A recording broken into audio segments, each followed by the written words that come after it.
nada de eso de inteligencia artificial va a cambiar el diagnóstico que puede dar un doctor. Porque en el diagnóstico y en el plan de tratamiento, sobre todo, que va a dar un doctor, influye mucho el compartir con el paciente.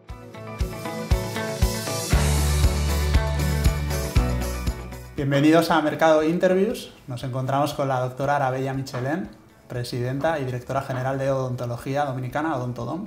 Muchas gracias por recibirnos. Gracias a ustedes por la invitación y la verdad que es un placer estar compartiendo con Mercado. Vamos a viajar aquel 3 de junio de 1991. ¿Cómo lo recuerdas? Lo recuerdo con muchísima emoción. Lo recuerdo apenas estaba nuestro primer hijo nacido, porque nuestros hijos nacieron 90, 92 y 94. Recuerdo cierto miedo. Yo dejaba algo seguro y fijo, que era un sueldo fijo y el trabajar en una institución educativa para abrir nuevas puertas, para tocar nuevas puertas, pero muy ilusionada y emocionada. Y creía en que podíamos salir adelante, pero tenía miedo, tenía mucho miedo. ¿Cuáles fueron esos primeros retos, miedos, retos que tuvo que enfrentar? ¿Cómo lo hizo? Sobre todo, ¿qué era lo que más le preocupaba en ese momento? Pero me preocupaba, primero nosotros tuvimos que vender el apartamento donde vivíamos, que era nuestro, para poder hacer la inversión. Entonces habíamos como regresado a alquilar. Entonces eso sobre mí caía como un peso que aunque nunca lo sentí ni una exigencia por mi esposo, pero yo decía, ahora que tenemos un hijo y nosotros habíamos esperado como 4 o 5 años de casado para tener un hijo, como para estar estable, claro. Yo iniciábamos algo que quitaba un poquito de la estabilidad. También me preocupaba algo que era una forma nueva, podríamos decir así entre comillas, aunque ya existían compañías de ese tipo, pero hacia donde nosotros la queríamos llevar era nueva, porque nosotros a través de Odontodom, y eso ha sido una mística, más que una misión y una visión, sino una mística y una forma de ser. Es brindar odontología basada en 3 grandes pilares, que es ética, alta tecnología y un personal muy capacitado. Entonces, cuando se juntaban esos 3 factores, había duro, había muy fuerte que trillar y trabajar para poder hacerlo eso. Y era también brindarle tanto a los departamentos de recursos humanos, y en aquel tiempo no se hablaba de ARS, sino de empresas de igualas dentales y seguros dentales. Una nueva opción, con nuevas características. Y creo que a través de los años eso lo hemos mantenido. Y eso me llena de mucha satisfacción y mucho orgullo. Usted está describiendo una mentalidad de negocio, ¿no? Porque, usted tiene la vocación que tiene todo doctor, todo doctora, todo médico, pero estaba pensando también en cómo diferenciarse, ¿no? ¿Cuál cree que es el elemento clave que ha permitido que Odontodom, naciendo, como dice, ¿no?, en una consulta modesta, pudiese empezar a dar pasos y a crecer? Mira, el servicio ha sido vital, la diferencia del servicio. Y cuando hablo de servicio, tengo que diferenciar en que aquí cada paciente es único e irrepetible. Si yo, todavía al día de hoy, personalmente, tengo que dedicarle media hora, 1 hora, 2 horas a un paciente al cual yo no le voy a brindar el servicio, pero sí para aclararle todas sus dudas, para explicarle el porqué, para educarle en esa área, va a contar conmigo. En cuanto a los departamentos de recursos humanos y a la administradora de riesgo, que ya son hoy administradora de riesgo, antes eran compañía de igualas y seguros médicos, cada caso saben que van a tener una respuesta. Y como siempre le he dicho a cada uno de ellos, la relación de Odontodom con cada uno de ellos no se va a medir por un paciente. ¿Qué yo le quiero decir con eso? Que si un paciente tuvo inconveniente o se sintió mal o por H y R no está incluido en la póliza en ese mes, y con una simple llamada a mí, al departamento de administración, porque ya no puedo hablar solo de mí, he tenido que delegar, ellos saben que se le va a solucionar el problema. Entonces, yo creo que ese hecho de tener la vocación de servicio y no medir por dinero solamente lo que es el servicio, y ese hecho de que cada paciente es único, ha marcado la diferencia de Odontodont con cualquier otra empresa en el mercado. Es una visión más a largo plazo, ¿no? Digamos, esa relación con el cliente es la que ha ido impulsando el negocio, sobre todo al principio, ¿no? Sí, porque es que este es un negocio, pero es difícil hablar de negocio en materia de salud. Porque yo no te voy a decir que aquí en Odontodont vamos a hacerle un diseño de sonrisa gratis a un paciente. No. Claro. Pero sí está prohibido que alguien se vaya con dolor porque no tiene dinero. No, eso no. Porque es una línea muy fina que tú no puedes dejar que se rompa. La salud y el dinero, no. Eso no. O sea, dolor yo no puedo permitir que porque una persona no tenga dinero se me vaya con un dolor. Supongo que eso en los primeros momentos es incluso más difícil, ¿no? Porque al final el negocio tiene que arrancar, pero tenerlo claro desde el principio supongo que ha sido fundamental. Sí, sin embargo ahí no sé cuándo es más difícil. Si al principio o muchas veces como el tiempo ha ido evolucionando y nuevas generaciones tal vez han perdido el valor de lo que es la salud, el valor de la solidaridad. Y por eso creo que ahí Dios yo siempre le digo, olvídense, atiendan a ese paciente, que ese no lo paga el paciente, lo paga Dios y lo paga con creces. Y es verdad, que Dios te lo paga con creces. Luego suele mencionar un factor también diferencial importante que es el servicio por especialidad, ¿no? Sí. Eso ha sido otra clave, otro valor añadido que ha hecho crecer a Odontodont. Y desde sus inicios, aquí el paciente llega y un odontólogo general lo va a ver. Es bueno mencionar aquí por qué se tiene que tomar una radiografía y siempre le digo al paciente, porque el diente es algo muy especial en todo el organismo. Si yo voy a chequear la uña, yo veo la uña. Si yo voy a chequear el brazo, yo veo el brazo. Claro. Pero si yo voy a chequear el diente, yo solamente veo la corona del diente. Las raíces y el hueso y todo lo que lo soporta, yo no lo veo si no es con una radiografía. Entonces yo estaría dando un diagnóstico a media. Entonces, luego de que ese doctor general observa, ve y diagnostica, lo refiere a su área que él va a necesitar. Y un mismo paciente a la vez puede necesitar varias áreas. Yo le digo al paciente, vamos a describir la boca como si fuera un cuerpo humano. Sí.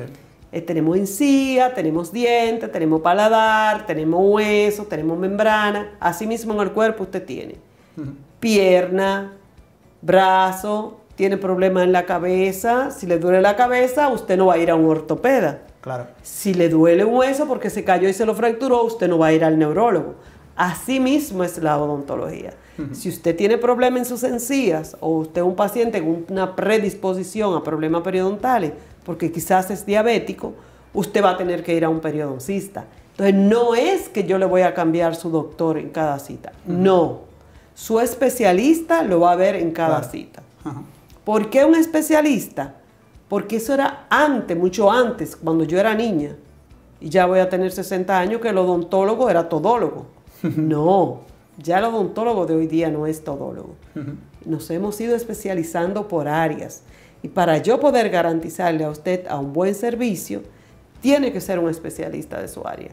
Porque de lo contrario, no va a ser un buen servicio. Claro, es un proceso que implica tener una red o de equipo o de colaboradores muy grande, ¿no? ¿Cómo está organizado eso en su estructura? Y puedo decirlo que en cada sucursal de Odontodont vamos a tener todos los especialistas, es decir, que vamos a tener todos los servicios.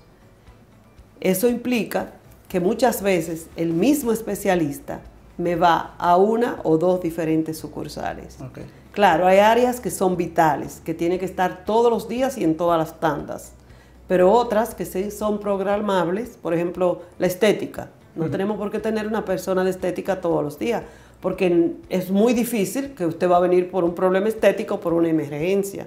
Claro. Porque, por ejemplo, la gente dice, yo me voy a casar, la niña va a cumplir 15 años. Y eso se va planificando y eso tiene tiempo. Pero que un niño se cayó y se fracturó el diente, yo tengo que tener siempre un odontopediatra, porque ese es un accidente. ¿Cómo se da el paso además de esa pequeña consulta inicial, ¿no? De ese equipo inicial, empezar a dar pasos, empezar a abrir la red, digamos, ir a otras localidades. ¿Cuándo uno se da cuenta de que el negocio está preparado para eso? Bueno, nosotros nos dimos cuenta, la primera sucursal fue en el Ensanche Osama, de que las personas empezaron a quejarse. Ay, pero si ustedes tuvieran algo de aquel lado, ay, pero si ustedes tuvieran algo de aquel lado. Y ya era tanto el flujo de personas que nos lo pedía y la necesidad de cómo se desarrollaba aquel lado, que dijimos sí, es hora, y fue pronto, fue como a los 2 o 3 años. Para finales del 93 ya estaba abierta la sucursal de los Osama. Y para salir de ella, de Santo Domingo, ir a otras regiones, ¿cómo uno se da cuenta de lo que le digo, ¿no? Porque al final son pasos importantes que a usted que está controlando el negocio también, bueno, hay un riesgo, ¿no? de que se sobresalga un poco, ¿no? Empezaron empresas a pedirnos servicio, porque el fuerte nuestro es a través de las empresas y las administradoras de riesgo de salud. Que, por ejemplo, con las administradoras de riesgo de salud, a través de tu plan médico, tú tienes una cobertura dental. Puedes elegir a Odontología Dominicana. Eso era al inicio y es todavía así. Y las empresas directamente, a través de recursos humanos, pueden contratar los servicios con nosotros. Entonces apareció que quizás una empresa en San Cristóbal. Pero por una sola empresa, pero ya van 2. Y hay una zona franca en San Cristóbal y en Jaina. Y ya van 3 que me están diciendo, pero sí, ayúdeme con tener una sucursal ahí, porque así mis colaboradores lo van a tener más cercano. Y ya ahí había un flujo. Te decía de que al principio solamente era así la ARS, que eran las compañías de seguro de Iguala, te vendían ese plan complementario. Pero ahora está lo de la Ley de Seguridad Social, que todos los que contribuimos a la seguridad social tenemos derecho a cierta cantidad de servicios odontológicos por el PDCS. Entonces ahí ya se abrió, que también se hace a través de las ARS, pero prácticamente toda la población trabajadora del sistema contributivo tiene derecho a esos servicios. Entonces ya automáticamente yo podría tener sucursales y odontólogos afiliados en diferentes puntos.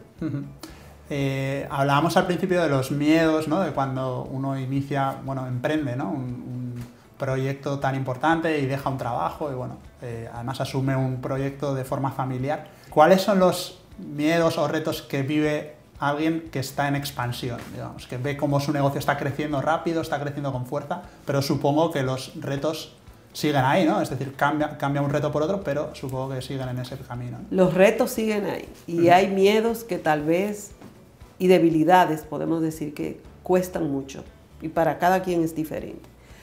Por ejemplo, para mí un gran reto es delegar y todavía me cuesta delegar. Ese era un gran miedo mío. Cuando yo me di cuenta que ya no podía ser presente en todas las sucursales, entonces agarré el teléfono y decía, a las 7 de la mañana cada centro tiene que reportárseme por el teléfono fijo para decirme, por ejemplo, esterilizador encendido. Es decir, cuando empezaban a funcionar, usted lo tenía que saber. Exacto. Wow. Y hasta el día de hoy le digo, escríbame un mensajito ya por WhatsApp. Ya no debo de ser yo la responsable, ni soy la responsable de eso. Pero no me gusta, igual que cuando cierran. Eso para mí fue un gran reto, aprender a delegar. Todo concluido, todo bien. Otro gran reto es la inversión. Son retos, porque por ejemplo, vamos a decir entre comillas, están los sacrificios, y para poder abrir una nueva sucursal, no me podía ir de vacaciones, o tuve que esperar cierto tiempo para poder tener la casa o el carro que yo quería. Yo recuerdo una vez que yo iba a una reunión importante, y muchos de ustedes ya no conocerán los carros Skoda, y lo que yo tenía era un Skoda. Y un doctor me dijo, doctora, no se vaya a esa reunión en ese carro Skoda. Y yo dije, sí, ¿por qué no me voy a ir? No, yo le voy a prestar el mío, que es mejor. Había que priorizar, Claro. O sea, invertir o tú gastar, para mí era un gasto, ese otro carro. Ese era un miedo importante. Y otro miedo bien importante, que lo era para mí, que puede ser para otra persona que no lo era como yo mantener, que no fuera a ser mi emprendimiento un gasto para la economía familiar. Siempre eso me preocupaba, y vuelvo y reitero, aunque no tenía esa presión con mi esposo, pero para mí sí lo era, porque yo pensaba muchas veces, y llegué a decirlo, estas horas que yo estoy dedicando a esto, si lo dedicara a otra cosa, pudiese económicamente producir más. Entonces, ¿hasta cuándo iba a aguantar? Pero también ahí viene la fe, en creer en lo que tú... Claro. Pero para mí eso era preocupante. Ha mencionado varias veces a su esposo y veo que bueno, su papel es fundamental, ¿no? Al final han generado un equipo de trabajo, ¿no? Después del matrimonio, y un equipo de trabajo, ¿no? Que es imprescindible. Sí, completamente imprescindible. Al principio entre él y yo éramos que hacíamos la factura, éramos que llevábamos la factura, éramos que presentábamos los planes dentales a las compañías de seguro y de Iguala, éramos lo que yo trabajaba con pacientes, era todo, nosotros éramos los choferes, nosotros éramos la secretaria, nosotros éramos todo, porque ya tal vez la generación de nuestros hijos y yo en unos años atrás es fácil decir, no, mi asistente hace eso, hay un director de tal sucursal, hay un departamento de contabilidad, pero en aquel momento no había eso, él y yo éramos todo. Ajá. Y ahora, en cambio, tiene un equipo muy grande. Hablaba de la dificultad de delegar, ¿no? Que al final yo entiendo que cuando alguien emprende algo suyo, bueno, pues es más difícil, ¿no? el delegar, que cuando entra en un equipo que ya está montado y tiene un rol y tiene que dejar a otras personas hacer su trabajo, ¿no? Pero al margen de ya soltar el teléfono fijo, ¿qué otros pasos ha dado o cómo gestiona el hecho de que los valores iniciales de Odontodom se mantengan en cada sucursal de Odontodom? ¿Cómo se maneja eso? Hay una parte para mí importante, y es, por ejemplo, yo a las 7:15, 7:20 de la mañana estoy aquí. De hecho, mi oficina oficial queda en el 4º piso, que pasan semanas que no la visito, porque tengo una oficina en el 1er piso, porque me gusta el contacto con el paciente, me gusta el contacto con las personas. Pero ya a las 7:15 de la mañana, yo he iniciado el día con un grupo con los directores de centro, donde lo primero que hacemos es una oración. Se hace una oración para encomendar ese día en las manos de Dios. Luego de ahí, cualquier dificultad que hemos tenido durante el día se comparte. Okay. Y tan pronto ya como a las 7:30 bajan para mí los directivos principales de las áreas neurálgicas. Okay. Recursos humanos, facturación, venta, mercadeo, mi asistente, la asistente de mi hija, que está a cargo de las finanzas, porque mi hija entra más tarde, no tiene ese horario que tengo yo tan temprano. Y ahí yo trato todo lo que pudo haber pasado, desde lo más sencillo a lo más complejo. Y ya ellos saben con la visión que vamos y delegamos. Una reunión corta, quizás de 15, 20, 25 minutos, ya a las 8:10, cada quien está en su posición, pero ahí tengo la retroalimentación del día en todas las áreas. Hay mantenimiento. ¿De cuántos empleados estamos hablando en general? Tenemos que hacer una diferencia, porque el odontólogo per se no es empleado de Odontodom, okay. Es una persona asociada que brinda su servicio de manera liberal e independiente, el cual si él quiere estar en su otra oficina puede estarlo sin ningún problema. Pero miembros del equipo. Pero fijo de Odontodom debemos tener alrededor de 150 personas. Wow, impresionante. Sí. Y en todo este camino de más de 3 décadas, si usted tiene que pensar en algún momento, algún punto de inflexión, algún momento clave que haya sido decisivo para el negocio, momentos importantes, hitos, ¿cuáles mencionaría? Mira, nosotros iniciamos en la Avenida México número 70. Situaciones que que son buenas porque se aprendió. Por situaciones que no estaban ahí, nosotros tuvimos que mudarnos de emergencia. Y hoy estamos en la Jaín López Pena número 32. El primer sitio donde nos mudamos de emergencia no es este solar de al lado, sino donde está esa torre que se llama Loret Marie. Y el hecho de nosotros mudarnos ahí como oficina principal fue definitivamente el paso que nos hizo crecer. Entonces yo eso siempre lo tengo marcado en mi memoria. Eso nos hizo crecer. Otra cosa que valga la promoción. cuando el Banco Central de la República Dominicana y la empresa que ahora es Claro Codetel, que en aquel momento era Codetel, que todavía mantienen ambos las relaciones comerciales con nosotros, nos contrataron. Eso fue otro punto que nos abrió muchísimas puertas. Ajá. A nivel de red, ¿no? De conocer cada vez más... No, de red, de pacientes, de referencia. Claro. Y ahí viene un punto importante de por qué hay que persistir. Ambos se abrieron a diferentes prestadores. El Banco Central en aquel momento sencillamente tenía lo que se llama capitado, es decir, que pagaba una cápita fija y tenía todos sus empleados asignados a una clínica dental, que es lo que hoy hablamos de un prestador de servicio de salud. Pero en aquel momento se conocía como una clínica dental. Creo que hubo un cambio de gobernador y se abrió a que iba a ser pagado por servicio prestado. Y ahí se hizo un concurso y nosotros también tuvimos entre las personas que fueron elegidas. Y desde ahí le brindamos el servicio al Banco Central con muy buena relación y con un alto porcentaje de que sus pacientes nos visitan a nosotros. Codetel, que era como se llamaba antes, claro, hizo lo mismo, se abrió. Y al nosotros quedar en el grupo que fuimos elegidos, fuimos creciendo y captando su población. Y ya hoy es a través de una ARS porque todo ha cambiado y el Banco Central pasó a ser una ARS, una ARS especial. Supongo que ya quizá más cercano a este tiempo el tema de la transformación digital, por ejemplo, ha tenido que ser un punto... Y me falta un hito importante, disculpe. muy importante, que no lo había recordado. Fue cuando se inauguró esta torre. Claro. Realmente ese fue un sueño porque nosotros pudimos unificar todo. Nosotros tenemos un piso que es solamente administración, tenemos un piso que es para cursos, charla, educación continuada, actividades sociales, que es la séptima. Pudimos unificar también con otras empresas familiares. Ya fue como ver el grupo empresarial de la familia en un solo lugar. Eso también fue un hito muy importante para nosotros. Supongo que también a nivel incluso moral, ¿no? Decir, wow, mira lo que hemos conseguido, ¿no?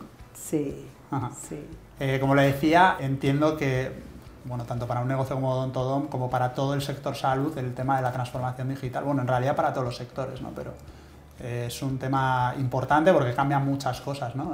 Desde gestión hasta relación con los pacientes, etcétera. Desde empezar con la radiografía. Claro. Esta radiografía de acetato, que ya esa no se usa. Del medio ambiente, la contaminación que nosotros provocábamos. Empezando por ahí, hasta tu poder, hoy, que es un proyecto que tenemos de que para el 2024, iniciando, nada sea análogo, sino todo digital, desde la impresión, el envío de toda la documentación. Ese es el objetivo que estamos, y es la meta que nos hemos puesto, pero claro que sí, la vida nos cambió. ¿Quién nos iba a decir a nosotros que íbamos a tener esa calidad de radiografía? ¿Quién nos iba a decir a nosotros todos estos estudios? Nos cambió la vida, y para bien nos cambió. Porque nada de eso de inteligencia artificial va a cambiar el diagnóstico que puede dar un doctor. Porque en el diagnóstico y en el plan de tratamiento, sobre todo, que va a dar un doctor, influye mucho el compartir con el paciente. Claro. ¿Cómo planean incorporar la inteligencia artificial para asistirles a ustedes, ¿no? Insisten que obviamente el médico y el paciente siempre van a tener que tener ese contacto humano, pero ¿cómo pueden incorporar todas estas innovaciones, ¿no? Que al final a muchos...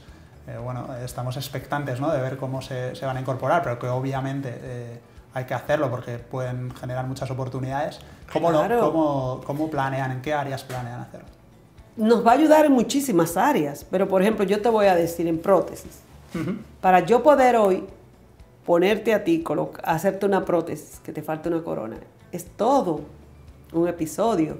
Muchos pacientes le da náusea, la toma de esa impresión, el material.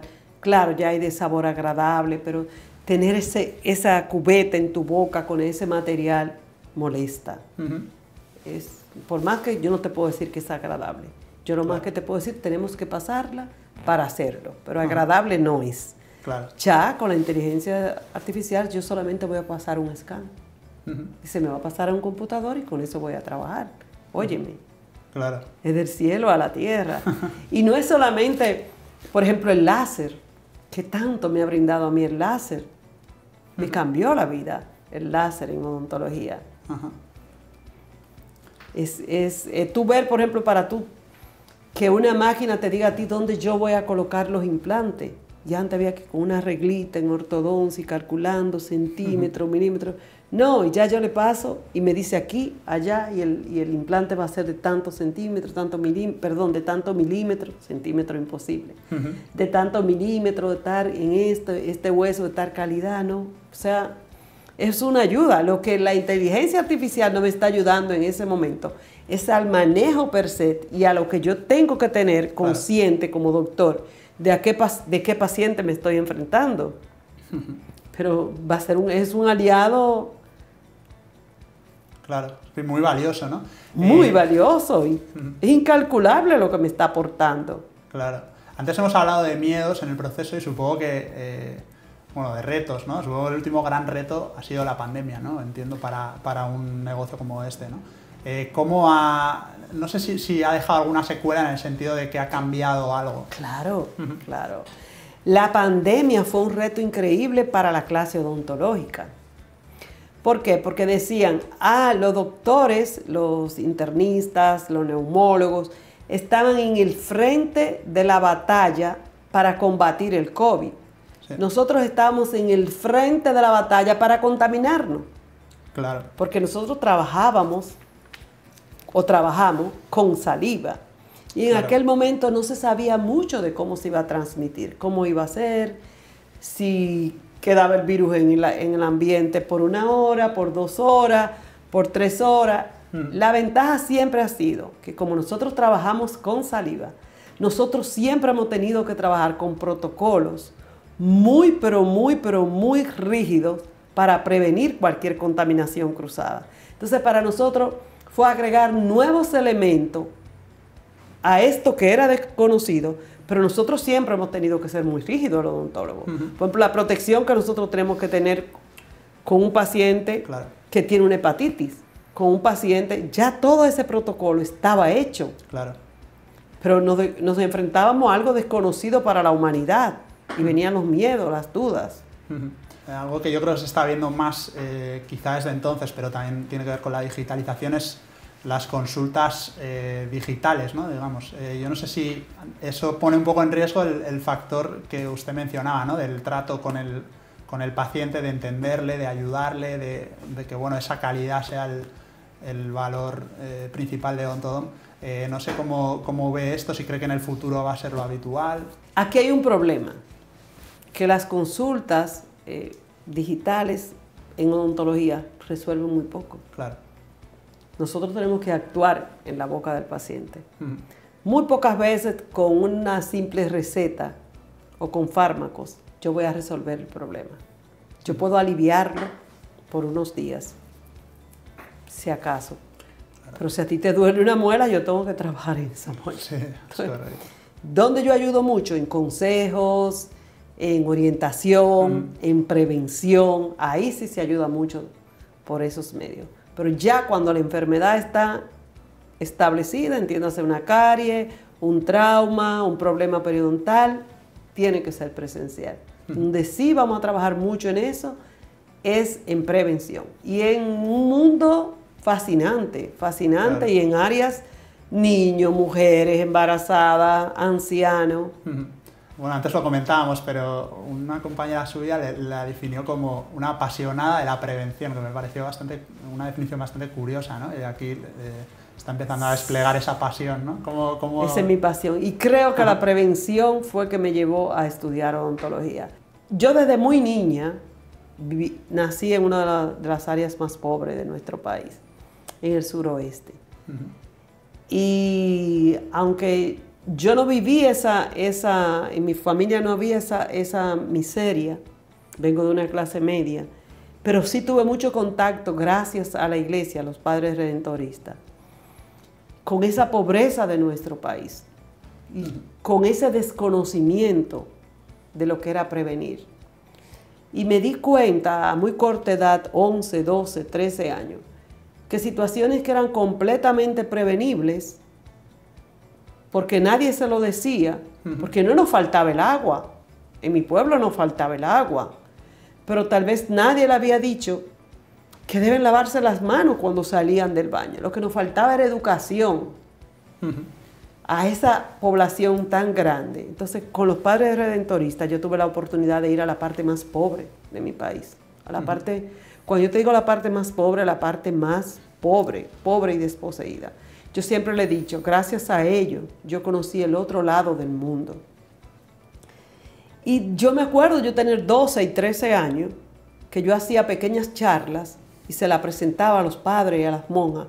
Y iba al dispensario que quedaba al lado de la catedral de San Juan de la Maguana. Entonces yo me iba directo del colegio allá.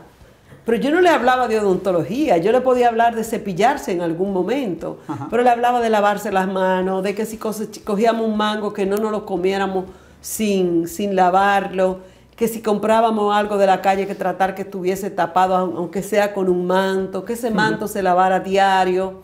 De eso yo le hablaba y de ahí nació mi pasión por la prevención. Me estoy dando cuenta que todo esto que nos cuenta lo proyecta en su día a día ahora, ¿no? En su negocio. Antes nos mencionaba que nadie va a salir de aquí con dolor por no tener dinero. Y bueno, lo estoy viendo reflejado en esa niña, ¿no? Lo cual supongo que para usted también es un orgullo, ¿no? El haber conseguido trasladar sus valores al día a día profesional. Sí, eso es así. Y de ahí nació mi pasión por algo de la salud. Y de ahí nació esa pasión. Durante más de 15 años he estado escribiendo artículos para un periódico de circulación nacional, que lo cambié en la pandemia por los Instagram Live. Sí, le iba a preguntar por de eso. Odontodón.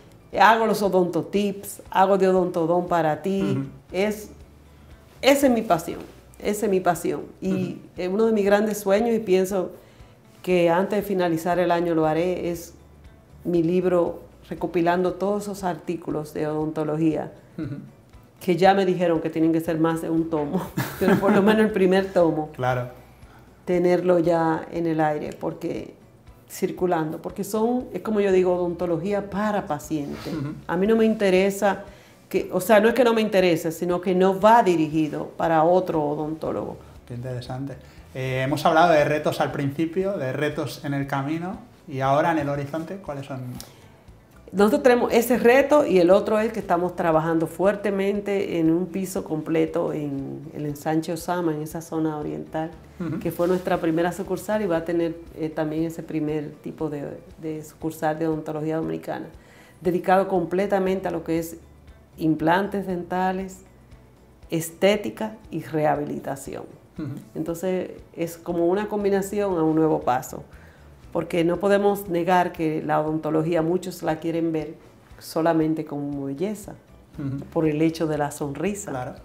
Y la sonrisa, antes que bonita, tiene que ser saludable. Y eso es lo que queremos ahí conjugar en esa área. Que sí podemos tener una sonrisa bonita, pero primero saludable.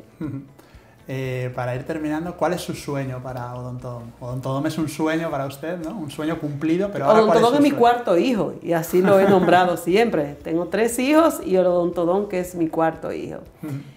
Uno de mis sueños es que se pueda mantener en el tiempo y sin olvidar esas raíces, sin olvidar esa parte humana. Pero claro está, es un negocio y yo sé que, como te decía ahorita, es una línea muy fina de no romper, pero que no se olvide de esas raíces, porque al olvidarse para mí sería hasta triste que dejara de ser esa parte de que yo puedo decir con orgullo, somos quizás la empresa odontológica que más se preocupa por la prevención, que más se preocupa porque nuestra población tenga menos problemas odontológicos cada día, porque cuando hay salud oral, hay salud general. Entonces eso. Y otro de mis ilusiones es que ojalá, y creo que así va a ser porque nuestros hijos se han integrado a la empresa, es que pueda pasar de una generación a otra. Y como te dije, no solamente aquí en República Dominicana, sino, y de hecho hemos dado los pasos ya en otros lares. ¿Aquí en la región, en América Latina? En América Latina, en toda América.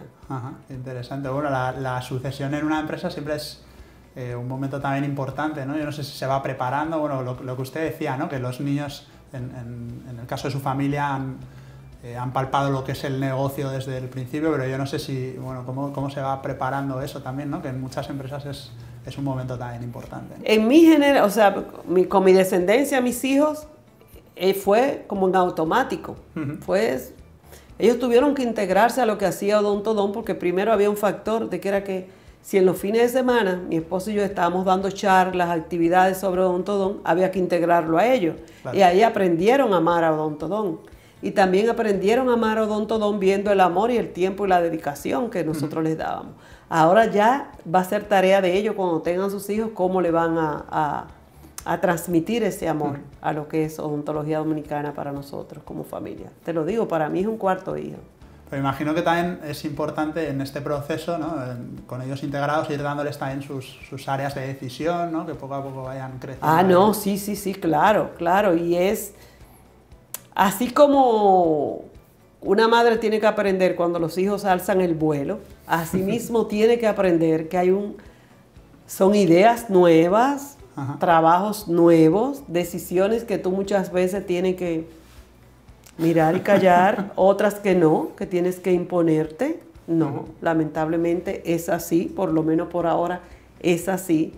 Pero es un dar y tomar, no es fácil. Las empresas familiares, para que puedan perdurar, hay que saber ceder y dar, porque es otra generación con otra mentalidad completamente diferente. Claro. Por último, doctora Michelén, me gustaría que me hablara de sombreros de vida y sobre todo de ese gran consejo que hay detrás del nombre. Sombreros de vida, siempre, a medida que yo desarrollaba odontología dominicana, por un tiempo yo ayudaba a una psiquiatra que había venido de Estados Unidos, y en la iglesia ella había venido de retirada y yo le hacía como de secretaria. Y de ahí nació en mí esa forma de aconsejar, de decir, de ver lo que la vida a mí me enseñaba. Y me enseñaba a través de cada paciente que ahí llegaba y tenía una situación. Y también por lo que yo había vivido. Eso por un lado. Entonces siempre quise como tener una forma de ayudar a los demás contando mi experiencia de vida. Y se llama Sombreros de Vida, porque un sacerdote, Padre José Rachet, el cual es de San Juan de la Maguana, y ha sido mi consejero espiritual desde que yo era una niña, y con él fue que pude conocer también toda esa otra cara del ser humano. Ya yo casada, ya yo trabajando en Odontodont, me acuerdo que una vez lo llamé como para quejarme y decirme contrale, porque mire, Padre José, o sea, en Odontodont tantas responsabilidades que yo tengo, el puesto, el cargo, como que dice, me subía a las nubes. Y él me dijo, espérate un momentito, porque lo que tú tienes que aprender es que cuando tú llegas a tu casa, tú eres la esposa, tú eres la mamá, tú eres la hermana, entonces apréndeme a ponerte el sombrero de vida que te corresponde en cada momento, y tú verás que va a ser más fácil. Y es así. Yo no puedo llegar a mi casa, por ejemplo, y cuando mis hijos estaban ahí, pensar que son un colaborador. No, yo tengo que ponerme el sombrero de vida de mamá, de esposa, cuando estoy con mi esposo, y cambiar. Mi comportamiento en la oficina no va a ser el mismo que en mi casa. No va a ser incluso el mismo en una actividad social de la empresa que en una actividad social con mis amigas. Entonces, ese nombre yo siempre lo dije. Y detrás de Sombrero de Vida está una fundación, que ya cuando me vaya retirando un poquito más, en pleno, porque al final lo que yo quiero con Sombreros de Vida es sobre todo a mujeres que ya puedan ponerse ese sombrero de ella ser autosuficiente económicamente. Cuando tú ayudas a una mujer a que sea autosuficiente ella económicamente, de una vez la ayuda a que económicamente su familia salga a flote. Y que me disculpen los caballeros, pero las mujeres en ese sentido somos más solidarias. Qué bello. Muchas gracias, doctora Michelén, por este apasionante viaje de más de 30 años. Y bueno, esperamos que todos esos sueños que mencionaba se puedan cumplir. Gracias a ustedes por la invitación y por permitirme compartir lo que la vida me ha enseñado y lo que ha sido mi pasión. Un placer. Gracias.